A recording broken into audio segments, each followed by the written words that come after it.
All right. Good evening, everyone. We thought we'd have some fun this Sunday evening now that the brackets have been announced, and I'm joined here by Tim Zepp, the Executive Council President, and Matt Eckenrode, Foundation. I'm forgetting I know you're on the foundation. You've got a position too, right, Matt? Nope. Vice Chair and Vice Investment Committee. That's right. And yes, leading our investments as well. Um, but all right, let's. We thought we'd kind of give a quick update on how the March Challenge is going, and then talk hoops and how we're feeling about our teams.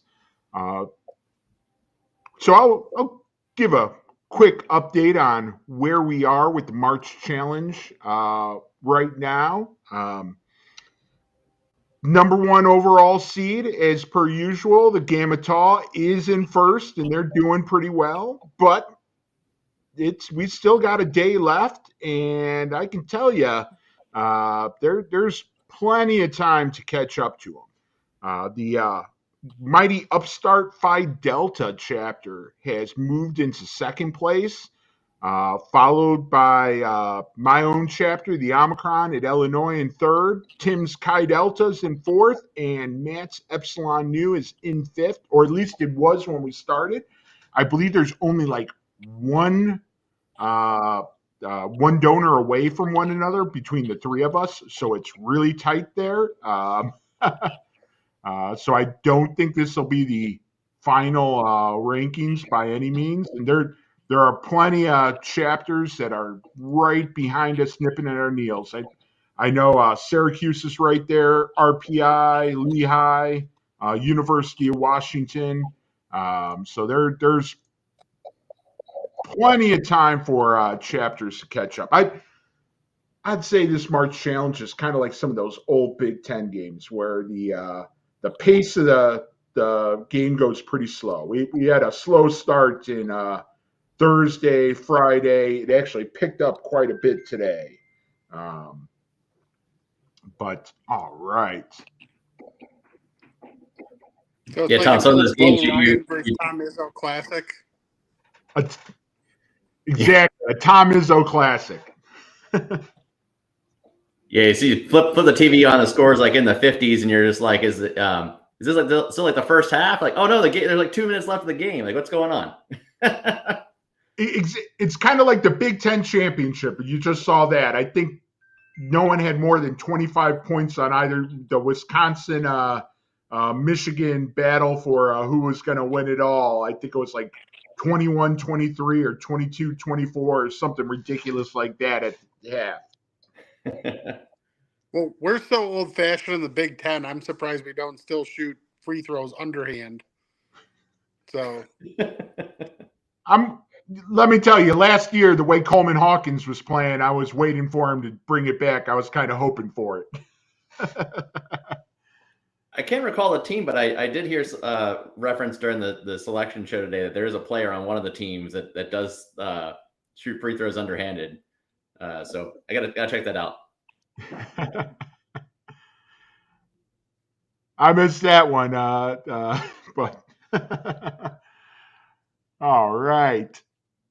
And right now, I'll give it a shout. One of the best parts of the March Challenge is everyone who donates during the challenge, and you can see a link at the bottom of this stream where anyone can make a gift.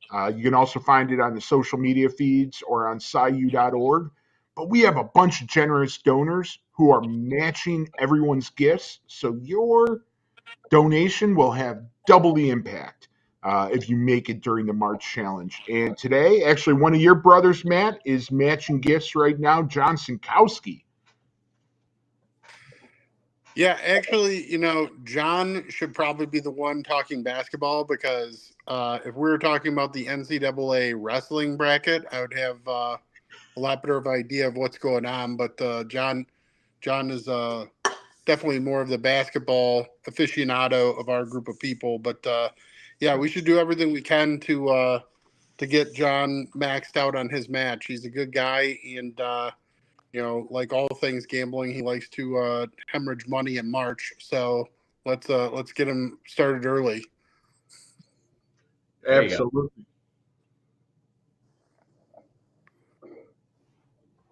So I'm not sure what else we should add to that other than he's hopefully down in Miami enjoying not the flash winter storm that we had here in Michigan where we got 4 or 5 inches of snow up here. So hopefully he's thawed out and chilling on his patio down in Miami and enjoying a nice sunset and not shoveling snow like I get to do after this. Oh. All right. And I just wanted to highlight a couple of people that are made some gifts today. Like I said, we had a lot of movement.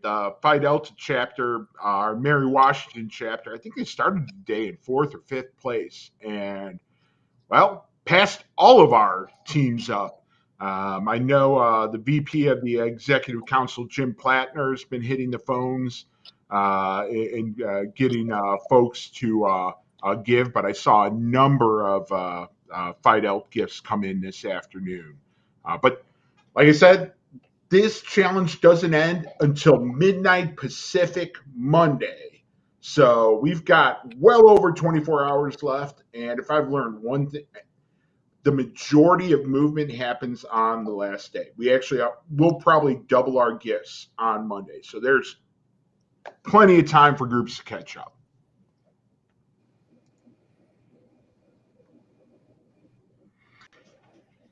Something that you said, Tim, and really the purpose of this March Challenge, what we ask of everyone, take a moment to just reach out, talk to a brother you haven't talked to in a long time. That's one of the fun things about this challenge, whether you're encouraging a gift or just checking up on someone. We ask when you make a gift, what are the reasons why you give? And so many people come back with, something along the lines of lifelong friendships. Our first gift came from Brad Corner, class in 1972 from my chapter at Illinois, and he said lifelong friends and great experiences. And then just earlier today, Phi Delta, a recent graduate from the class of 2021, Michael Sulpizio, said almost the exact same thing. Thankful for a brotherhood that's been fruitful in lifelong friendships and opportunity. So it's true whether you're old or young. That's why we support SIU. All right. But the reason why we really joined here tonight was to talk a little hoops, talk the NCAA brackets, and see how everyone's feeling about their teams and the overall matchups. So I'll start it off with you, Tim. Duke, you weren't the number 1 overall seed like I thought you were going to get, but you came in close there. How are you feeling?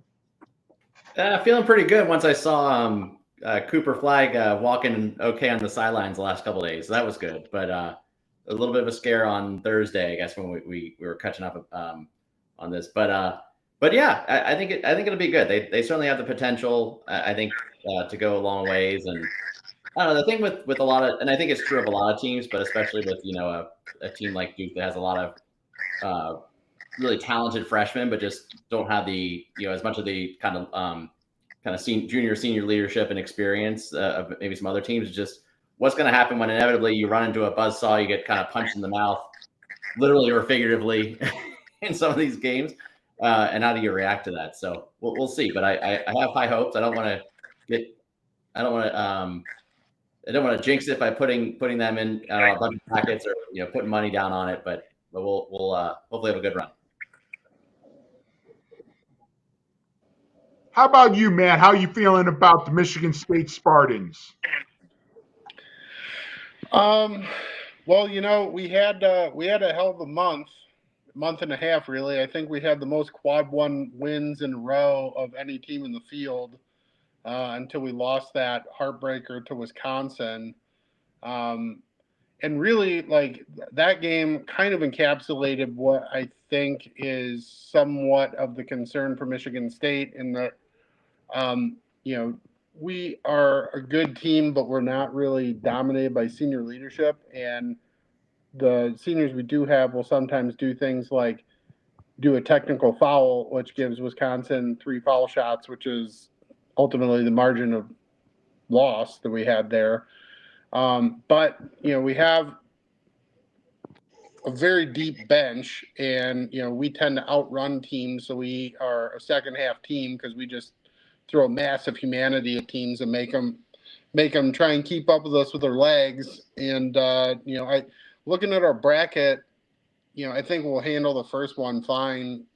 The second game, I bet we'll probably play Marquette, and Shaka Smart's a good coach, so really worried about, you know, the game plan for any team to hang with Michigan State is you got to basically stuff the paint and make us try and shoot threes because we're, I think, probably out of like the top 8 seeds, we're definitely the worst 3-point shooting team in the field. Although I saw a stat today that if this were done pre free throw or 3-point line, Michigan State would have like the best odds of winning based on the other metrics in there. So sadly, that was added in 1985, reducing our odds. But you know, I think we're looking pretty good if we can slide past Shaka Smart.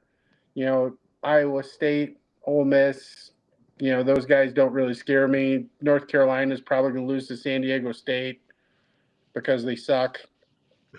I think Tim will back me up on that. 10-4. Yeah. So, I like it. Although, unfortunately, we got put in Auburn's region, which, man, that's a bummer because they are pretty damn good. And Bruce Pearl is the second most unlikable coach in this field after the gentleman residing in St. John's at the moment, who looks like a reanimated corpse. He's basically Palpatine from The Rise of Skywalker. I mean, Patino needs to just go away. I love that little region too. There's a good chance St. John's. Basically, Patino's going to have to play either Bill Self or John Calipari next round. Like, I applaud the seeding there. I can't wait for that to happen. Yeah. But yep. Let me tell you, out of that region, you kind of left off. There's a good chance of and maybe this is a side you and me, of a Michigan State matchup to make it out of that region. 5-12 upset. I'm calling it right there. They played 4 games in a row. They have like a 6-player bench. Their legs are going to be shot again. They're playing UC San Diego, 30-win team. You saw when they announced it, like all the Michigan players stopped their clapping seal routine when that was announced. They're scared. They're going down 5-12. We're not playing them again. But if we do, I hope we do because I'd love to bomb them a third time. I love that the usual Michigan State Michigan rivalries on display. I know the Great Lakes Founders Day is happening on Friday, so I'm sure that'll be an interesting crowd of Michigan and Michigan State alums in where they get in together, somewhere in the Grosse Pointe area. So hopefully, more of their undergrads are aware of the tradition of kissing the midcourt than Dusty Balls, their coach. Yeah. Well, I think that matchup's going to happen because I've got a big upset coming out because I will never, ever, ever root for Bruce Pearl. So I have Auburn going down against their first game against our St. Francis Red Flash. That's right, Auburn. There's a flash flood warning that you need to worry about, and St. Francis is going to upset the number 1 seed. Our brothers in Loretto, Pennsylvania. I am rooting for you. I can tell you they're also going to have the best band there because a lot of our brothers play in the band. I know. Oh, cool. No, I'm rooting for St. Francis as much as I can. I'm actually pretty ticked. I think all automatic qualifiers should not have to play in any of those Tuesday games. I understand they got to expand, make more money, but throw the dregs of the SEC and the Big Ten, and our conferences that are getting 8, 9, 14 teams in. That should be playing each other on Tuesday, not the automatic qualifiers. Let St. Francis go right away and just put Auburn to rest.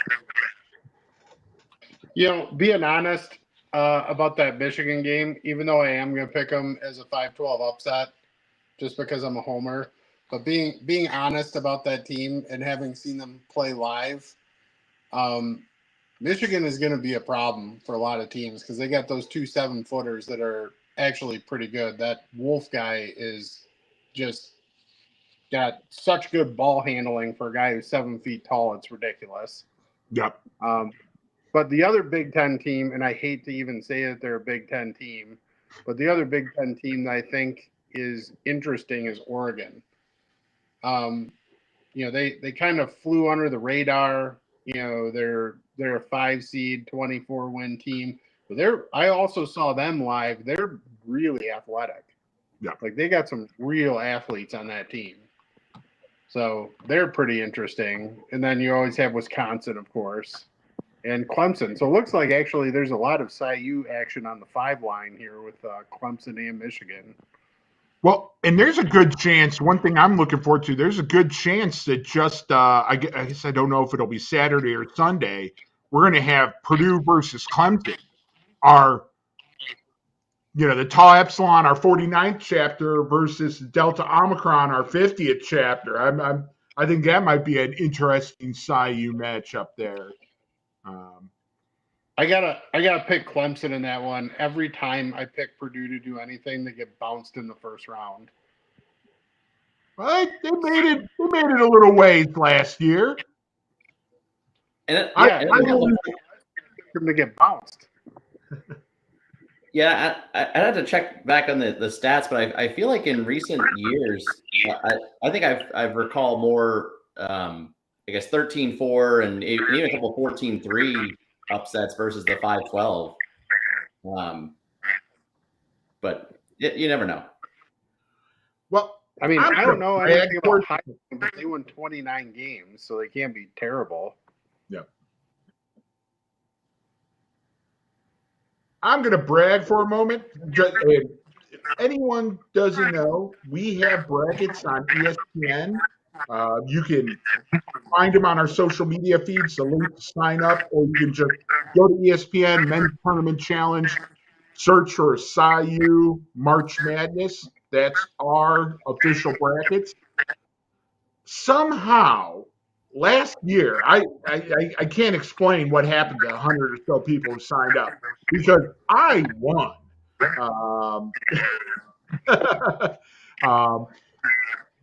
And I did, the biggest piece of advice, Jim Plattner asked me to share what my advice was and what my winning strategy was last year, and that was TikTok.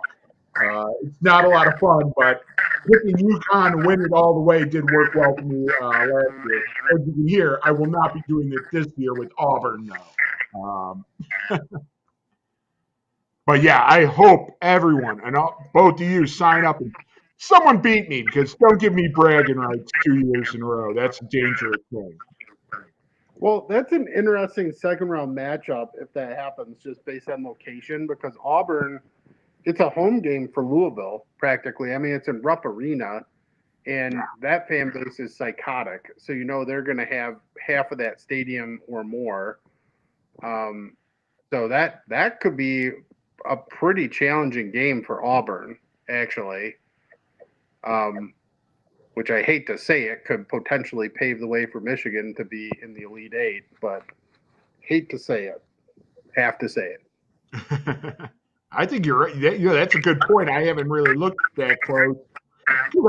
I've got our Red Flash possibly making it to the Sweet 16 myself, but you're right. If Louisville's playing there, that's they're going to show up en masse, and that's going to be pretty rough on Auburn. That is kind of a crummy seeding for them in the end. And Duke gets they don't even have to get a hotel room for the first round. They're 15 minutes away. Yeah. Like playing Raleigh. Yeah, won't complain about that. That'll be nice. Yeah, I'm feeling good. And sometimes what's frustrating though is if when Carolina is like also a pretty high seed, we sometimes get a bunch of their fans in there and kind of rooting against us in the second round especially. But I don't think that would be an issue this go around. I'd have to check where they're playing, but if they even make it out of the first four, so you never know. But glad I had to see who else is playing in Raleigh to see if there's any if the second round game's even kind of close. I'm sure everyone's going to jump on the underdog bandwagon, but yeah. It was interesting to me how they did that this year because I don't recall them having this few a number of locations for the first round games because it looks more clumpy to me. I remember there being basically like 4 games available, not basically 8 in each region, and it's actually kind of cool to look at it. So like in the advantage they could potentially give certain teams. Like, unfortunately for Kentucky, they got to go all the way to Milwaukee as a 3 seed, whereas Tennessee is in Lexington as well. And just think about the value of that ticket. You got Auburn, Lexington, Louisville, Lexington, Tennessee, Lexington, all kinds of stuff. Now, this is my daughter. She's letting us know that the green guys are not playing right now. What do we say? When I say go green, what do we say? We say go green, Jorge Green guys. And then what do we say after go green?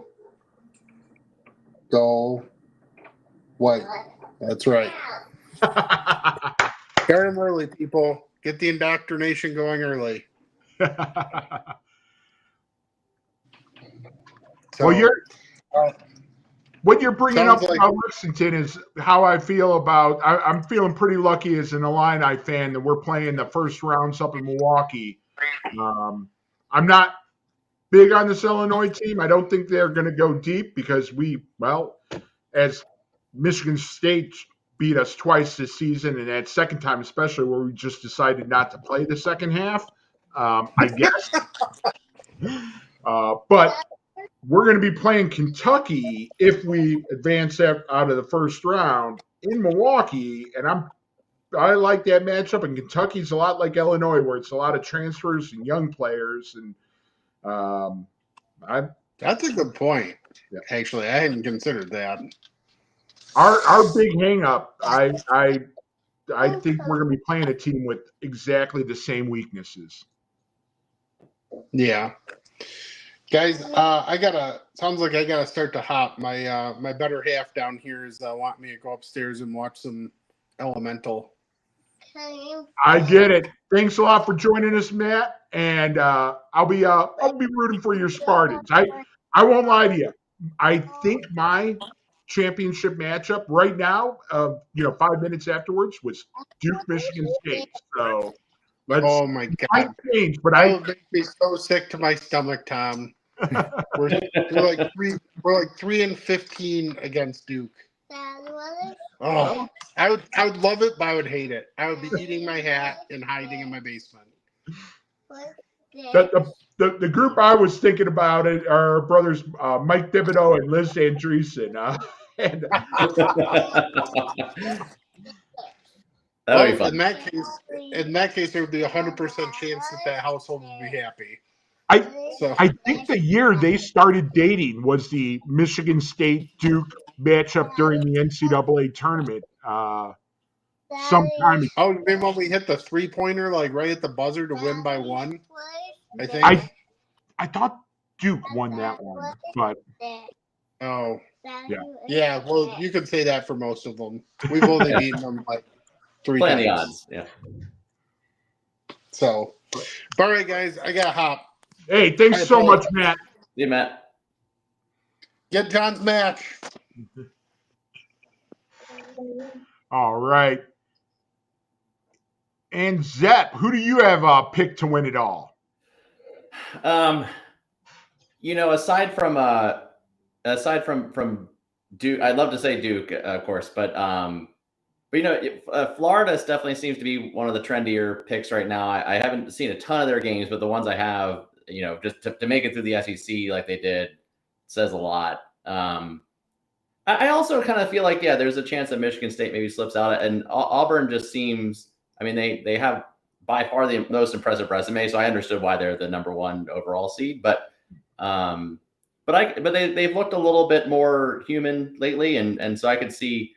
I think they lost 3 of the last 4 or something like that. So that I could see them maybe fall into a good team in the second, third round or Elite Eight. But maybe I maybe say, like you said, in terms of strategy, I kind of feel like after the first round or maybe the second round, there's going to be a fair amount of chalk, and you're going to see a decent number of 1, 2s, and 3s kind of making it to the Elite Eight or Sweet 16 Elite Eight, and so it maybe feels like a Duke and Florida type championship game. I could see that. I also would be freaking out a little bit there, but no, it'd be an exciting matchup for sure. Again, it's like you don't believe in the flash flood warning, though. They're not going to make it out of the first round. No to Auburn, no. All right. Well, hey, Tim, thanks so much for joining me tonight, and thanks for all your help through the March Challenge. Those of you that are here, if you haven't yet, please make a gift. Please sign up for our NCAA brackets and knock me down so I don't get bragging rights again. As you can tell from tonight, I'm making some questionable choices anyways with my brackets, but heck, if everyone else has Auburn winning it all and not seeing those the red flash in Loretto coming their way, I might be in for another win. Yeah, thanks for tuning in, everyone. Yep. We will see y'all later, and 24 hours left. A little bit. Actually, what am I saying? More like 32 hours left in the March Challenge. So make your gifts, call a brother, reach out, encourage them to do the same. And let's end this March Challenge in a good place. It's been a lot of fun so far. You're here. All right. Thanks, Tom. Thanks, Thank everyone. you.